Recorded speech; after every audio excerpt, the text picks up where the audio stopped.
During a recent press conference on the topic of Ukraine and Russia, President Biden was asked by a Fox reporter, Peter Doocy, he was asked to clarify some remarks that he had made, to which, of course, Biden responded with some dismissal. So I'm going to go through, I'm going to show you the video, and I'm going to decide, I'm going to be the ultimate arbiter of whether or not this question was stupid.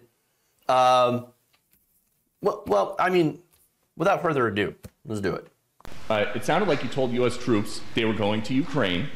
It sounded like you said it was possible the U.S. would use a chemical weapon, and it sounded like you were calling for regime change in Russia, and we know... None of the three occurred. None of the three occurred? None of the three. Mr. President? You interpret the language that way. I was talking to the troops. We're talking about helping train the troops that are the Ukrainian troops that are in Poland. That's what the context. I sat there with those guys for a couple hours. And when you said a chemical weapon use by Russia would trigger a response in kind? It will trigger a significant response. What does that mean? I'm not going to tell you. Why would I tell you? You got to be silly. The world wants to know? The world wants to know a lot of things. I'm not telling them what the response would be. Then Russia knows the response. All right, so, yeah, the world wants to know. The world wants to know. Oh, obviously the world wants to know. Well, I guess that I should tell you all of my plans. What kind of question is that? What kind of response is that?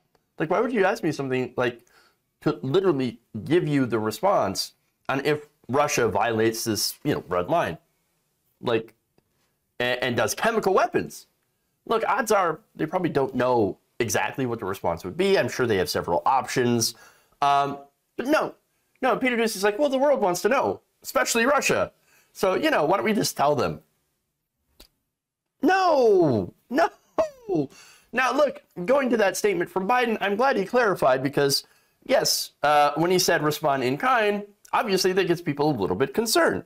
But look, what he's really talking about and what he clarified to mean that we've got a rhetorical red line, there's a threat, right? And it's an implied threat, obviously. Now, that said, a threat doesn't necessarily always have to mean military force. I know Peter Doocy is not exactly the smartest guy, and a lot of the press can't seem to understand that you can do things without just bombing everyone and starting wars. I know the press seems to be very, very war hungry.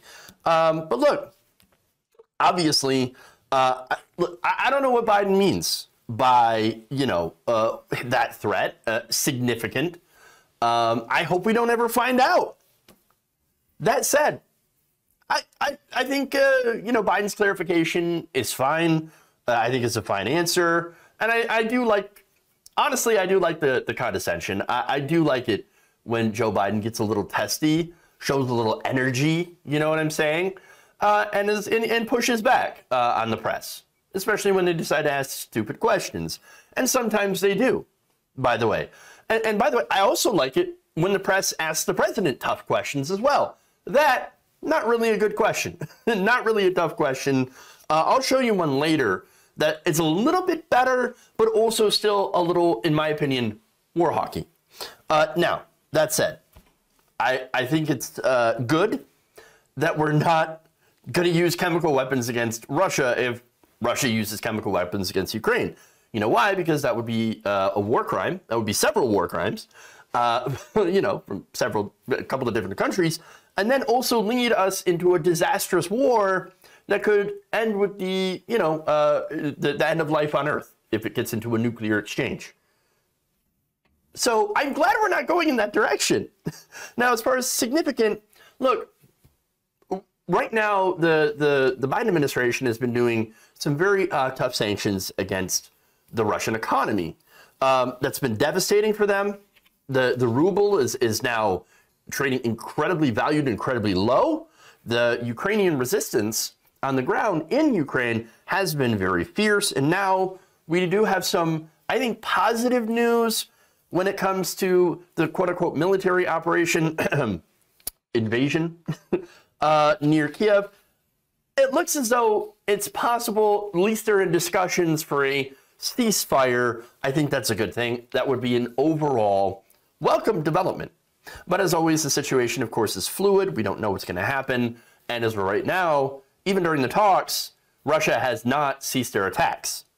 And I think that's important. That said, press, look, I've said it before, corporate press is always thirsty for war. Very, very thirsty. They're wanting it. And so, look, to give an example of this current issue with Ukraine, you had the mainstream press really pushing for that no-fly zone. Now, here's the thing. Let me remind them that a no-fly zone is not a magic anti-plane shield, okay? It doesn't just like deflect planes that you can't fly into it like, oh, it's a no-fly zone. It means that nothing can fly there. No. It means that US and NATO fighter jets will be patrolling that area, and if a Russian jet enters that airspace, our jets will shoot them down. You know what that means? That means war. Okay? So that means war with Russia. War with Russia, once again, not a good thing. We would like to avoid that. And it seems like Biden also really wants to avoid war with Russia. In fact, here is another reporter.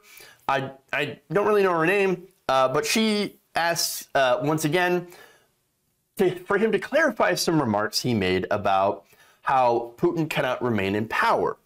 So all this kicked off a conversation where some people think that, oh, Biden's going to do a regime change war. And so let's get to that video and that reaction. Can you help us understand, you have more foreign policy experience than any president who has ever held this office.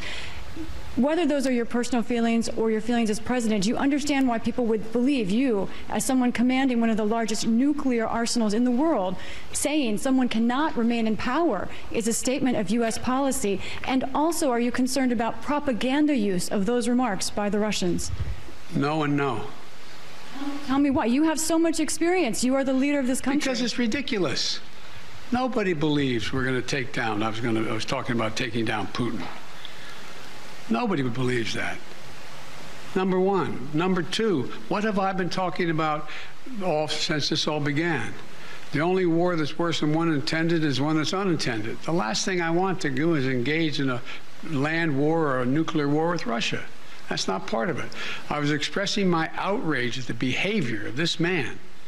It's outrageous. It's outrageous. And it's more an aspiration than anything. He shouldn't be in power. There's no, I mean, people like this shouldn't be ruling countries, but they do. The fact they do, but doesn't mean I can't express my outrage about it. All right, so look, let me just start off by the ass kissing, right? So, not me, that reporter, you have the most foreign policy experience ever in a modern president. Well, look, I actually don't have a problem with his foreign policy as president, but I do remember, of course, that he had made some foreign policy blunders back during the day. For example, authorized the use of military force in Iraq and Afghanistan. And so that is something that what it looks like he's learned from. And so, look, the framing here from that reporter is, yes, you've got this experience. And so when you say things like, Putin cannot remain in power, that makes us think regime change war, and are you worried about the propaganda? Now, of course, propaganda is propaganda. Every country uses propaganda, so I wouldn't be surprised if, yes, Putin would use that. Yeah, of course, of course.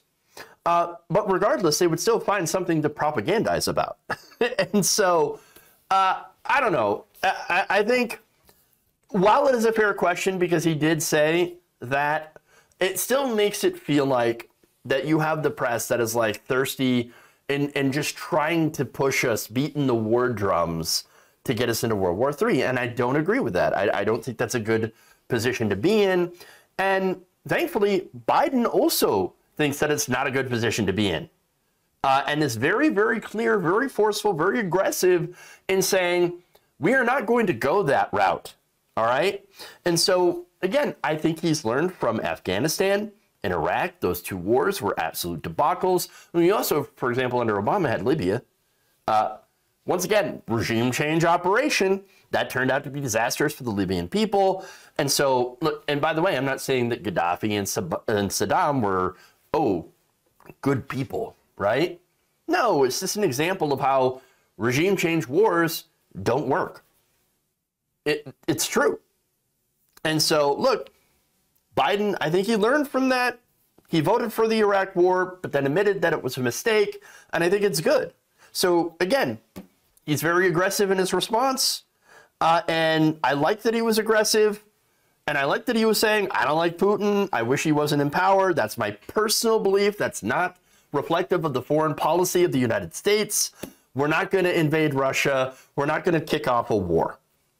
And so, look, I've been very, very open about Biden's domestic policy and how he has not been doing a great job on economic or domestic policy positions. But when it comes to, and by the way, that includes his new budget that increases Pentagon funding. Now, there's an increase in taxes on the rich. That's great. That's in that budget. But also, he asked for more Pentagon funding, which I think is disastrous. But overall, when it comes to Ukraine, when it comes to foreign policy, when it comes to Russia, I think he's done very, very well, despite the press, I think, pushing him on the issue of war.